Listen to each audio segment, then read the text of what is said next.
이런 사고가 있었습니다. 경기도 용인에서 차량 한 대가요, 식당으로 그냥 돌진을 하는 사고가 발생했습니다. 식당 안에 사람이 있었습니다. 이 사고로 모두 7명이 숨지거나 다쳤는데요. 사상자 7명이 어떤 관계가 있는 공통점이 있었어요. 이분들 장례식 마치고 돌아가던 일가 친척이었습니다. 먼저 무슨 일이 있었던 겁니까? 네, 지난 1일 점심쯤이었는데요. 경기도 용인시의 한 식당에서 발생한 사건입니다. 관련 화면부터 보시면 차량 한 대가 도로를 달리다가요. 주차장 쪽으로 우회전을 하는가 싶더니 갑자기 속도를 높여서 식당으로 돌진했습니다. 식당에는 어지럽게 유리파편이 흩어졌고 또 식당의 철제 난간과 대형 유리창을 뚫고 그 안으로 들어간 차량이 식사를 하던 고객용 테이블까지 덮쳤다고 하거든요.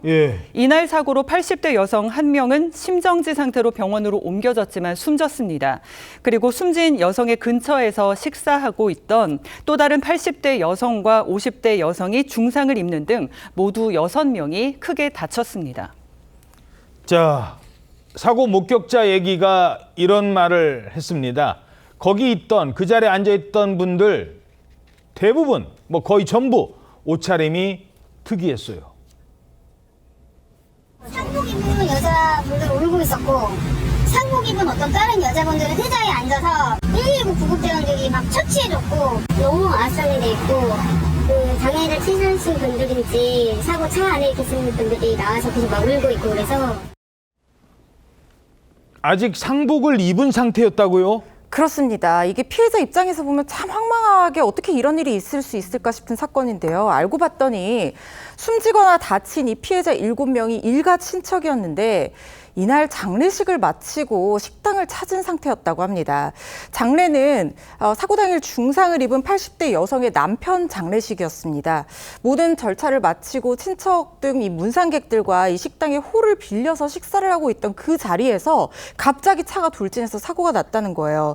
문제의 차량이 홀로 밀고 들어와서 사고가 발생을 했는데 이 80대 여성 본인과 50대 딸도 크게 다쳐서 중상을 입은 상태라고 합니다. 이 중상자인 80대 여성 입장에서는요, 남편을 보내고 장례식을 치르고 그 당일에 일가 친척 빈소가 또 꾸려진 데다가 자기뿐만 아니라 딸까지 중상을 입은 이런 피해 상황이 벌어진 겁니다. 아니, 장례식 마쳤는데 또 한 번 빈소를 차려야 되는 겁니다. 아니, 어떻게 이런 사고가 있어요? 그렇습니다. 이 피해자의 일가 친척들은 왜 또 이제 바로 이렇게 친인척을 떠나 보내야 했는지 그 원인을 가장 알고 싶을 것 같습니다.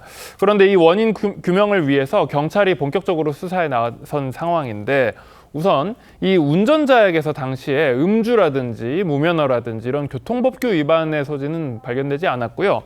마약 간이 검사를 했는데도 음성 반응이 나왔다고 합니다. 하지만 이제 사고를 낸 60대 운전자가 이제 경찰 진술에서 주차장 차단기가 올라가자마자 차가 급발진했다. 감속 페달을 밟았는데 말을 듣지 않았다. 이렇게 진술한 것으로 보입니다.